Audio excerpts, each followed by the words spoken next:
What normally trips people up on like closing deals? They want to make it about them. They don't want to listen. For me, it's about, do you want to sell? How much do you want for it? They give you the price 90% of the time. Tell me what you got going on with that property. They're going to give you 4 minutes of information. You need to get 10. What about what type of leads are these? Because like, is a texting lead going to be way harder than a pay per lead or a PPC or a TV or a mail? Where 50% of our leads came from YouTube, then cold call. How long is your average sales call that closes? My average call was 4 minutes.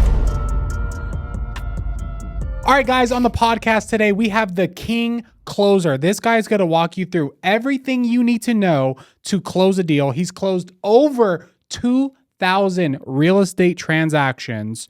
RJ Bates. What's up, guys? You are the 2023 closer, right? King What's it say? Closer. King Closer. King Closer. And you won that belt how many times? This is, I've won the Closers Olympics twice.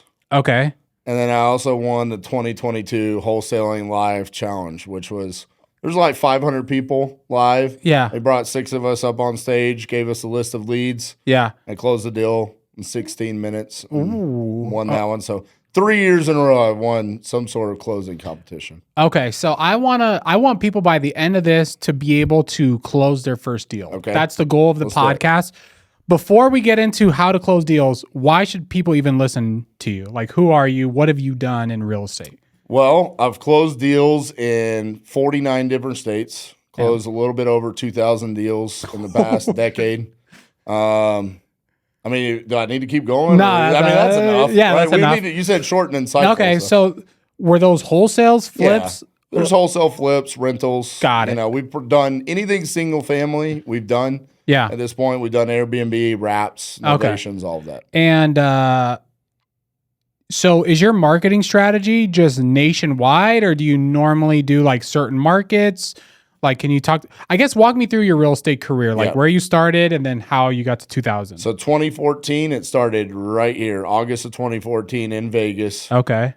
Spent $65,000 over there at the Luxor Casino, learning how to get deals off the MLS. Okay. And Dispo on Craigslist, baby. Hey, You went to like an event or something like that? 65. Was it Fortune Builders? No, it was Flipping Vegas. Oh, okay. Okay. Yeah. Okay. $65K for MLS deals. It was a great investment. Taught me enough. Change your life. Yeah, taught me enough to get be dangerous, baby. That's all I needed. So we got started. We did about 750,000 in assignments that first year just off the MLS. Oh my God. Me and Cassie working out of Barnes & Noble on our laptops, not knowing anything. Yeah. Just slinging deals. Yeah. You know. I learned real quick, hey, there's not enough deals on the MLS in Dallas-Fort Worth. Like, I saw them all after like 2 months. I'm like, there's not enough. It's a new smaller one. market. I'm like, it's not that small. I mean, it's big. I mean, but it's like, hey, I saw them all. Like, I need more. Yeah. So then we went to Austin, San Antonio. Yeah. Then we went to Houston.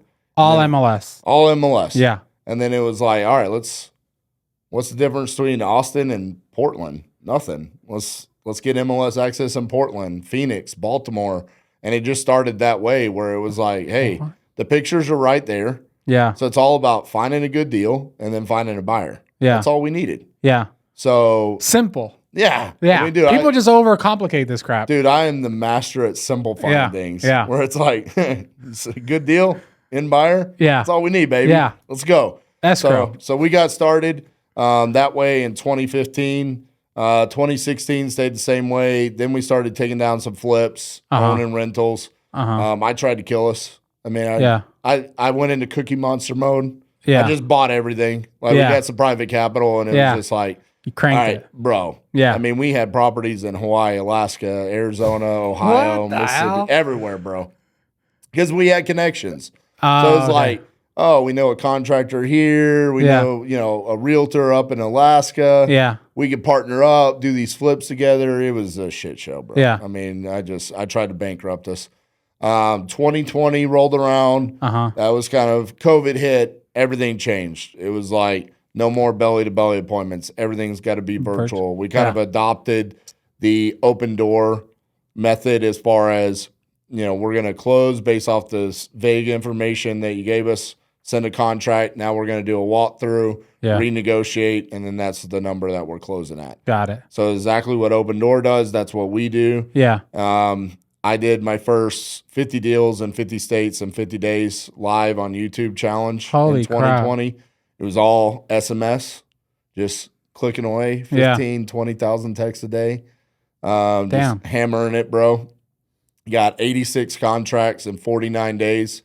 Damn. 86 contracts in 50 days in 49 states. The only state I haven't done a deal in is Utah. Why, you don't like Mormons? They don't like me. I'm fine with them. They don't like me. Okay. I heard they don't like my offers. I don't know. So that was 2020. 2021, won the Closers Olympics for the first time. 2022, won Wholesale and Live Challenge. 2023, won again. Closers Olympics. I just did my second 50-day challenge, and this time with the pay-per lead model of inbound leads, I got 125 contracts in 50 days. So how many closed? 70%. 70%. So like, I don't know, 80? Whatever. Yeah. 70.8%. Yeah. Okay. Okay. So it was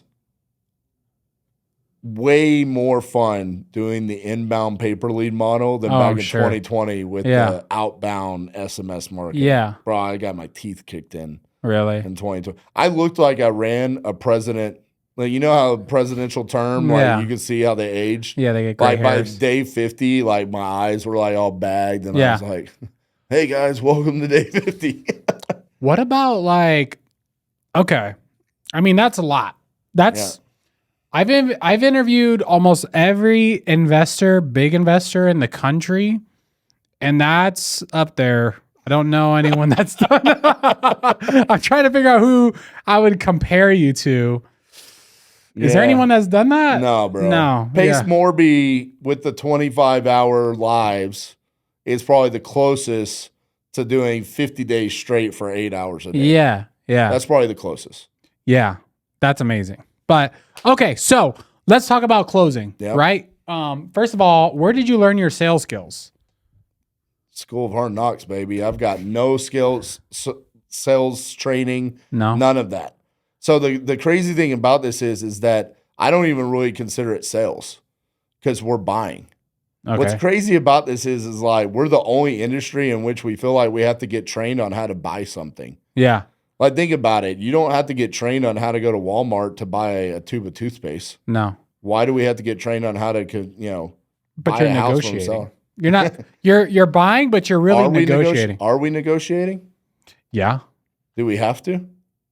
I mean, you could do the shotgun approach where you just give them a lowball offer, and if they take it, great. If not, you just move on. What if we don't give offers?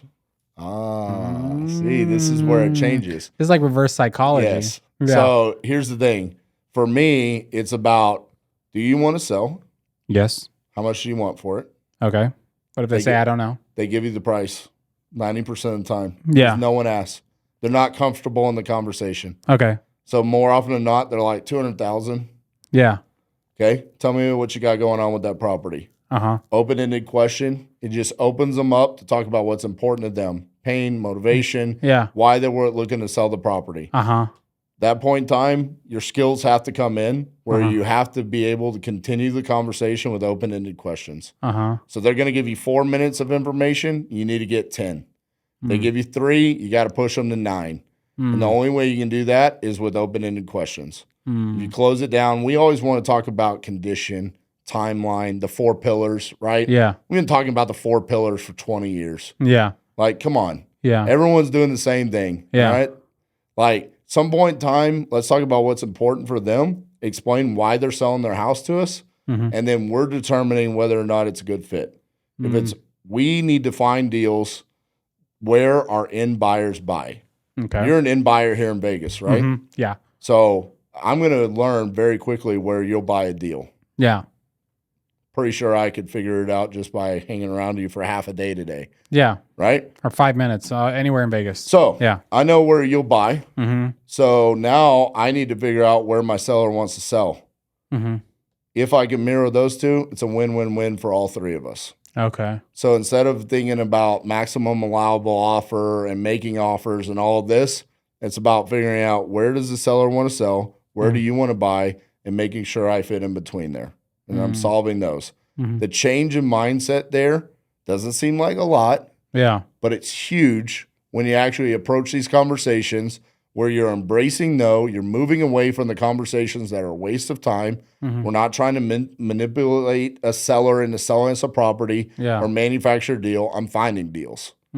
So I'm not really wanting to ever make an offer. I'm not really ever wanting to negotiate. My biggest negotiating tactic is if I cover all the closing costs and there's no realtor commissions, what's the best price you can do for me?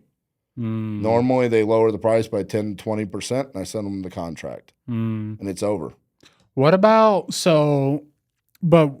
what type of leads are these? Because like, is a texting lead going to be way harder than a pay-per lead or a PPC or a TV or a mail? So our leads were 50% of our leads came from YouTube. Okay. YouTube. Then cold call. So all of the data that we had from 2020, 2021, 22, that was all cold called by our virtual assistants. Okay. So then those leads come in. I'm closing them the exact same way. Do you know like your close ratio for cold call leads, or do you know any of those? The lead Zolo leads was 1 out of every 7 leads was closed. The cold call. Now, my cold call statistics are going to be worse than the majority because I tell my virtual assistants that anytime a seller says yes to wanting to sell, that's a lead. Yeah. So they're not qualifying any deeper than that where it's like, hey, even if they say, yeah, I'll sell for $1 billion, they still enter that. Okay. So we're about 1 out of every 30 cold call leads was closed. That's really good.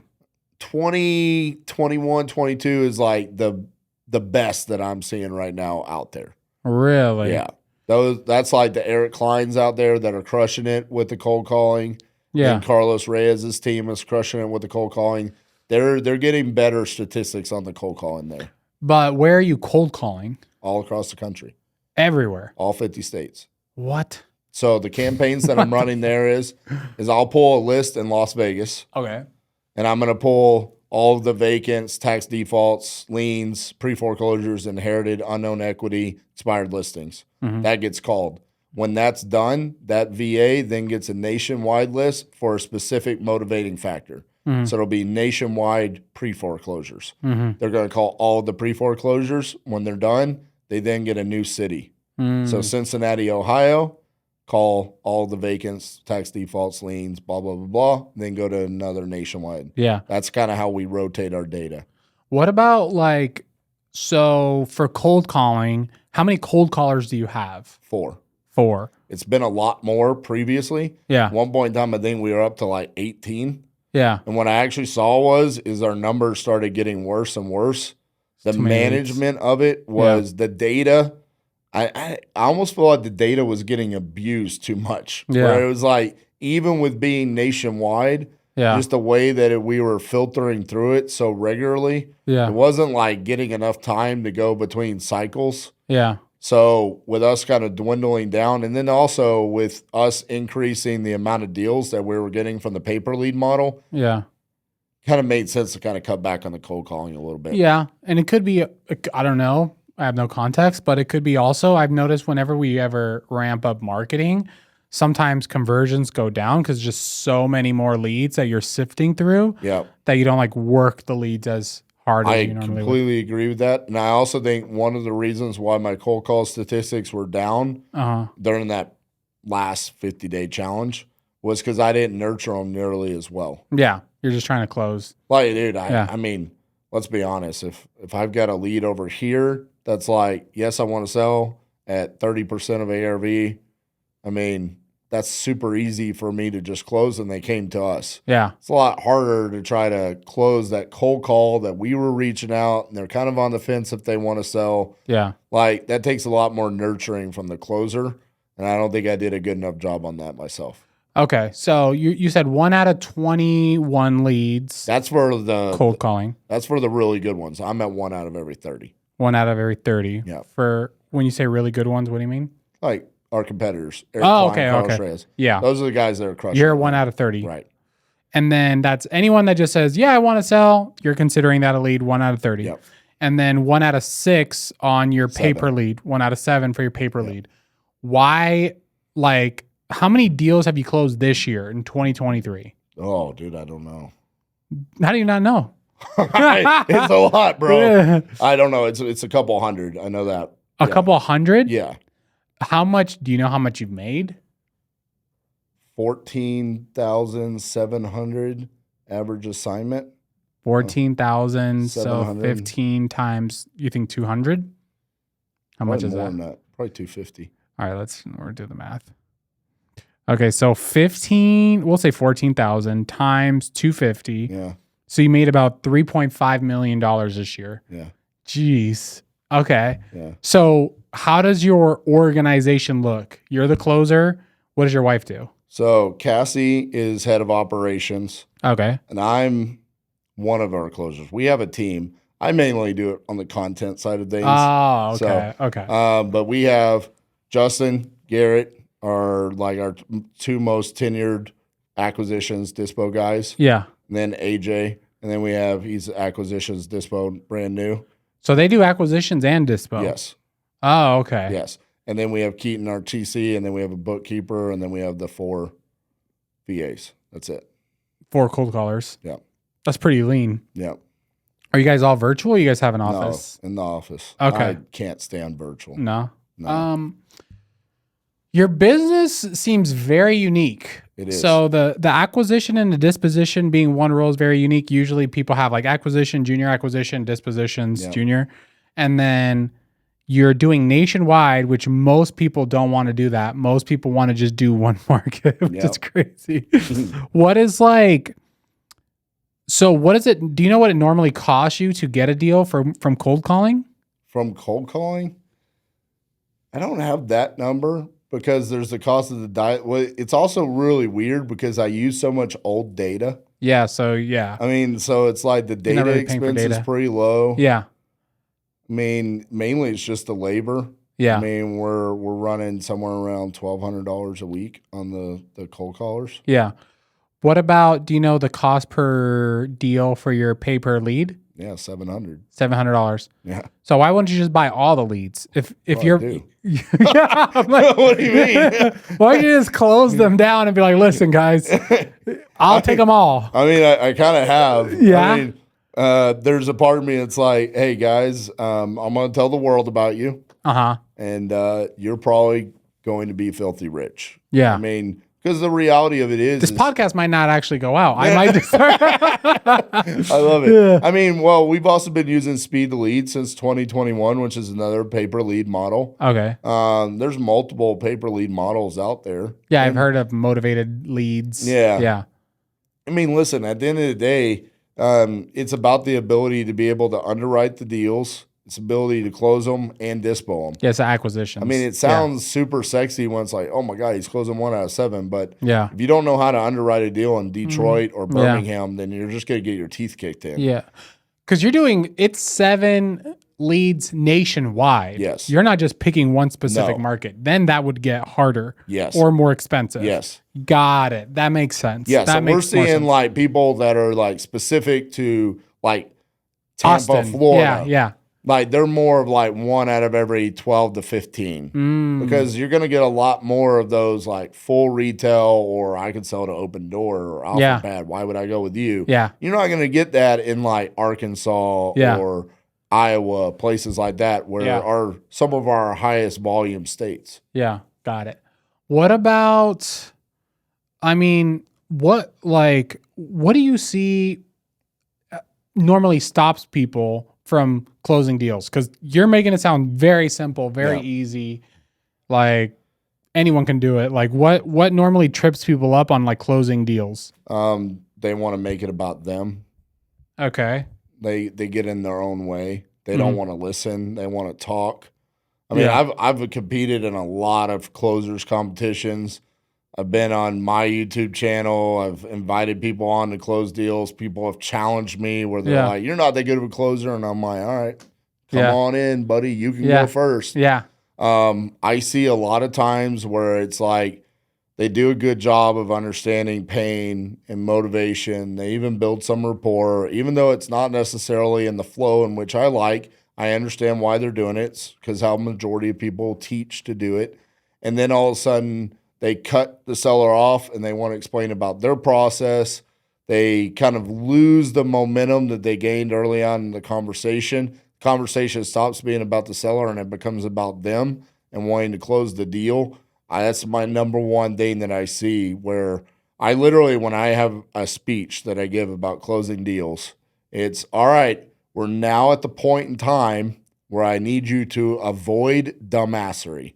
Because this is where sellers come in and they change the whole conversation time and time again, from it's all about the seller, they've been listening, and now they want to talk, and it wasn't time for them to close down the conversation and close the deal.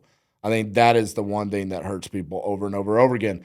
Part of the reason why is because the scripts are built to kind of ask for those 4 pillars.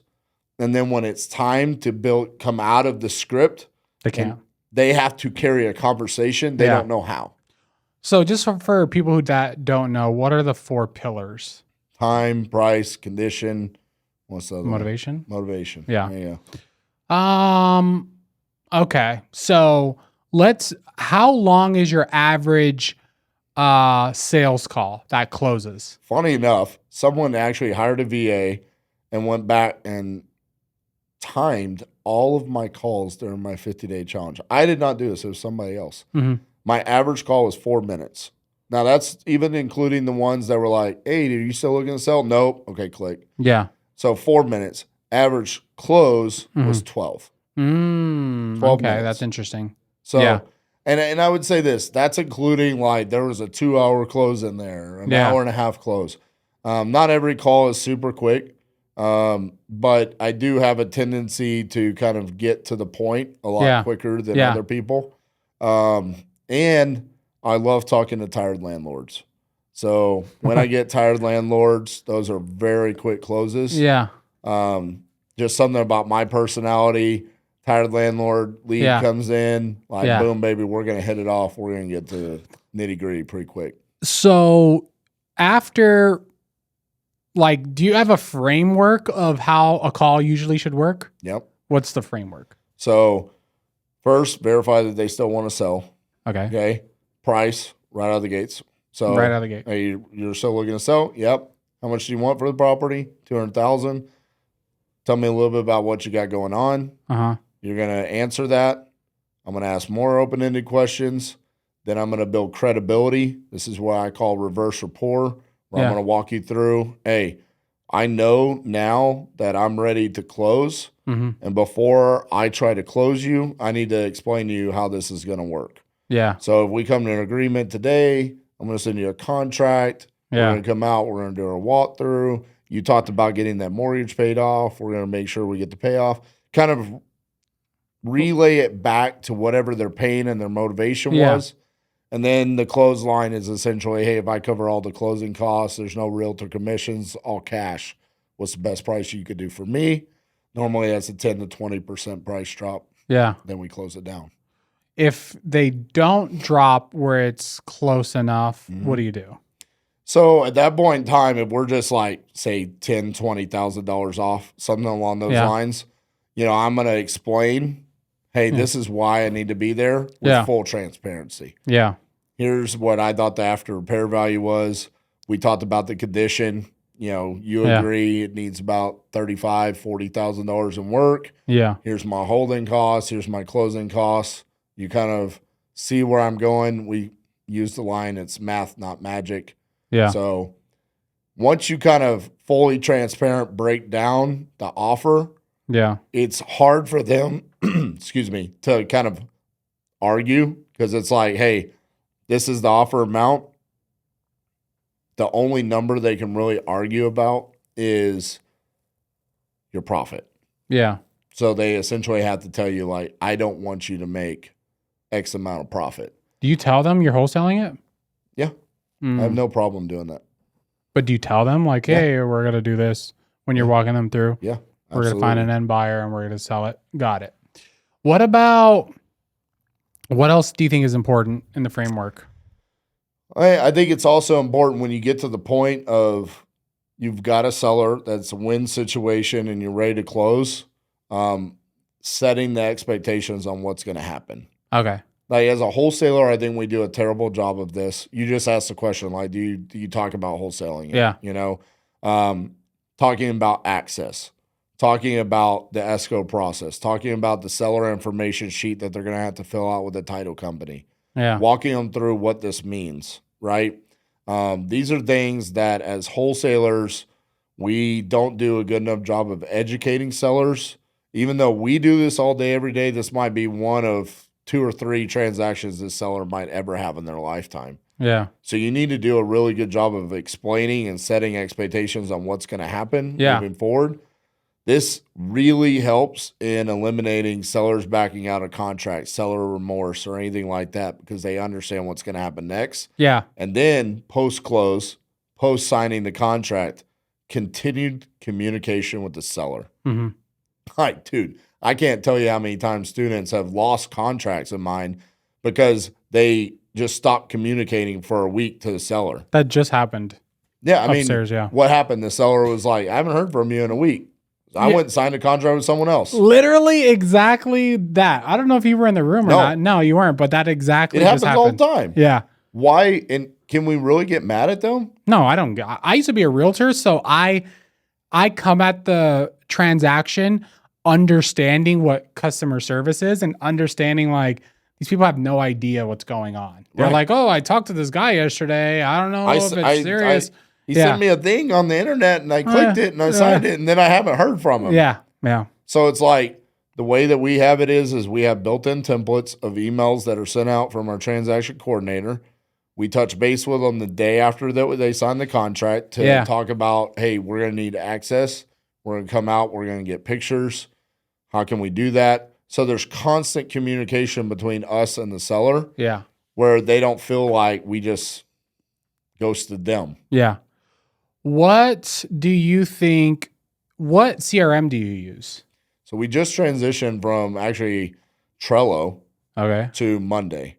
I've never heard of either. So Trello was actually the first thing that we used in 2014 because it was free. Yeah. It's like Podio. Yeah, I mean, basically. Yeah. You can, it has little power-ups and add-ons that you could do through Zapier and stuff like that. Monday, a little bit more robust where you can kind of build out your own little automations on it and stuff. I'm not real big on automations on like automatic text and email drips and stuff like that with sellers. So we've never really needed anything too robust. I mean, we've done the Infusionsoft and the beast modes and stuff like that, but it just never was really part of our process. What phone system do you guys use? Like for dialer, for cold calling? Yeah. Batch dialer. What about for acquisitions? So we have a Spectrum landline system inside of our office. So it kind of rolls through if like people are calling back in. But yeah, man, it's the old school landlines where they're dialing out. So that way at any point in time, if someone calls, it's rolling through the office and through our cell phones. You don't record the calls? Yeah. You do? Mm-hmm. What about so CRM? Oh, okay. So you run a business that makes $3.5 million a year. What does your schedule look like every day? 9 to 6 to 7. Okay, but what do you do? I mean, I most part, if I'm doing acquisitions, it's mainly 10 to 6. That's 10 to 6. Those are the kind of the power hours as far as 10 a.m. to 6 p.m. Yeah. Okay. And then if I'm not doing acquisitions, then we're fun-loving, fun team, like constantly keeping the motivation going up in the office, making sure people are on the phones. It was interesting spending time in someone else's office today. Yeah. Because I got to see, like, what's the difference between our office, our atmosphere, than in someone else's office. It was a lot more structured here than it is at our office. Damn, if you think we're structured. I mean, bro, when I'm talking about, we are like Nerf guns. Yeah. Like, we've got the dogs running around the office. Yeah. Like, we've got an HR complaint box that's more of like who can get roasted the hardest today. That's like so it's funny. all about like keep the morale up. Yeah. Like keep the energy up. And then it used to be like that. And then it's like, let's go hammer the phones for like the next hour and then come out, let's have some fun. We're right there on the lake. So for me, it's about keeping the energy up, keeping the morale up. Hey, what property are we going to dispo next? Like, I need this property in Birmingham gone. Who's going to get it gone first? Like right now, competition. Gary versus Justin. Who's going to sell the property? Get it going.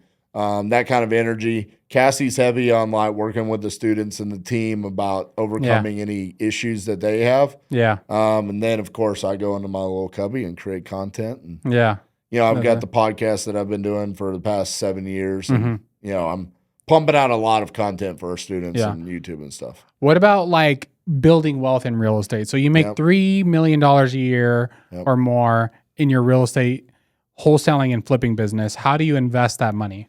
So funny you asked that, because going back to the 2018, 2019, when I bought everything, we had 100+ rentals at one point in time. We've now had to liquidate all of those. Why? Well, because I tried to kill our company. I'm talking about we lost multiple 7 figures. Why? Because we bought properties upon properties that just sat, and we didn't have the systems. We didn't have that's not, those were flips. Those weren't rentals. There was rentals too. We bought a 68 property portfolio in St. Louis, Missouri that only 25 ever got rehabbed. Damn. Yeah. And that it wasn't just me. That was like a partnership of like 4 people coming together. Yeah. And it just, hey, I could either make an excuse and point the finger and say that his job was to manage the rehab. But it's your fault. Yeah. At the end of the day, always your fault. Extreme ownership. Yeah. I should have jumped in. So at this point, we've pretty much liquidated everything. What I'm basically waiting on is I think we're headed down the path of decline. You think so? I think so. Yeah. I think the handwriting's on the wall. I don't think it's going to be what we feared a year ago. Yeah. I feel like last year was bad. Bro, a year ago was we all had our hands on the Armageddon button. Yeah. Yo, what? We've got $0 revenue in November 2022. It's I was like filling out my resume for Pizza Hut 2.0, I know. Yeah. I felt bad too, because I was just like, because we run an education company and like I've seen multiple people lose everything. Yeah. Like I lost a lot of money. Ryan lost money.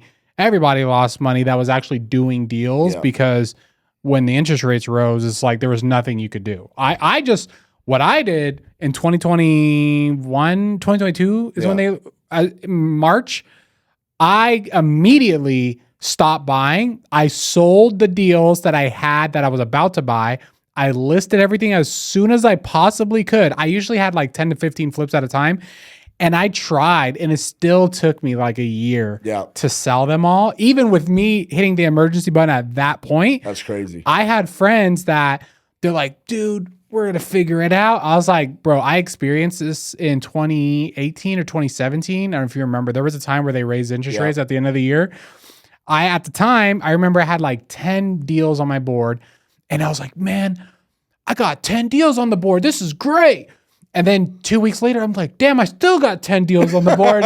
And then 2 weeks later, I'm like, oh, shoot, these deals aren't selling. Right. And then I was like, damn it. And then that was the first time I learned like interest rates matter. I don't care how big your ego is.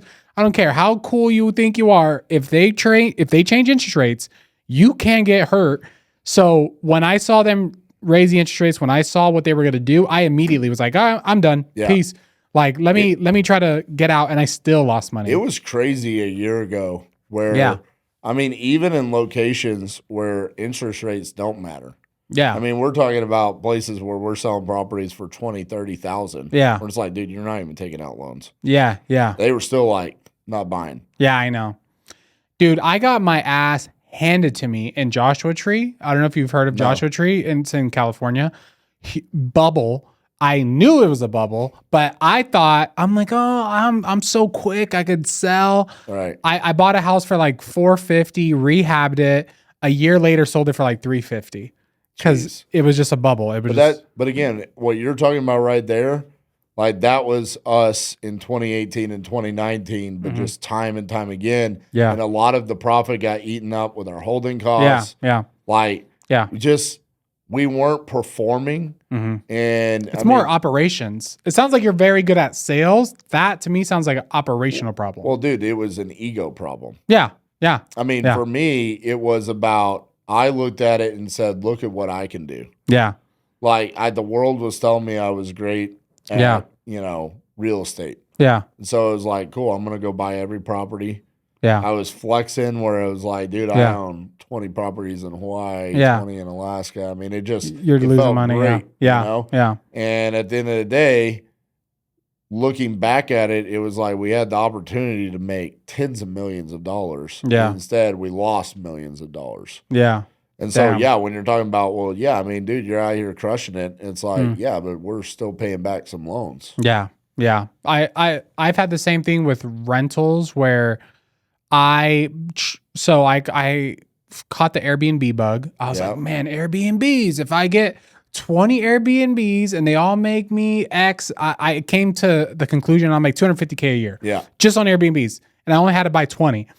So I bought like 7 at the same time without launching any of them. Yep. And then they started to become ready, right? Like the rehab was done. And I'm like, shit, now I got to furnish these things. Took me months to furnish them because my dumb ass is like, all right, TV, couch, toaster, buy it, take it there. Oh, shoot, I need towels. Oh, like just running that. So lost a bunch of money on Airbnbs. I lost money on flips because like properties just sitting and like you get deal drunk where you're just like, dude, this deal, it could make 25K maybe. And then it sits there and then the rehab goes over and then you sell it for less. We did the Airbnb thing. 2017, 2018. Yeah. We had a couple, I think it was 3 flips that like didn't sell. Yeah. And it was just like, fine. Yeah. Airbnb them. Yeah. And then next thing you know, it's like City of Fort Worth shut us down on one. Yeah. You know, another one wasn't renting out. And it was like, well, it looked great on paper if it was renting out, you know, at least half the month. So, I mean, just crazy different things. Yeah. So before wrapping up the podcast, what does 2024 look like for you? So it's going to be a pretty big year from the perspective of everything that I did in 2023 was to lay the foundation on this is the new way that we're closing deals with the pay-per lead model, right? We already had that kind of in the works, but when I do 50 days straight, it's like, here's the way that we specifically taught the sellers. This is the way that we're going to close deals. This is the future. So much so that it's transitioned to now our education is primarily focused on that. So instead of us like going heavy on, hey, we're teaching you everything virtual wholesaling, now it's about here's how you close deals for virtual wholesaling. Here's how you taught the sellers. Here's the closer's formula, logging those things down. So I feel very comfortable where we're sitting going into 2024. I mean, it's kind of crazy. You wrote down the numbers on what this year looked like. Yeah. I anticipate that we'll do much better in 2024. Okay. Are you the type of person that before the year's over, you're going to write everything down, you're going to like stick to it, or are you just kind of just It's funny because I used to make the big year goals. Yeah. Where I was like, man, I want to do 5 million. You know, I want to do this. I want to do that. Now I've learned that is fool's gold. To write down those numbers. Yeah. Now it's, can I go from 2.5 deals a day to 3 deals a day? So it's more process KPIs. Yes. Yeah.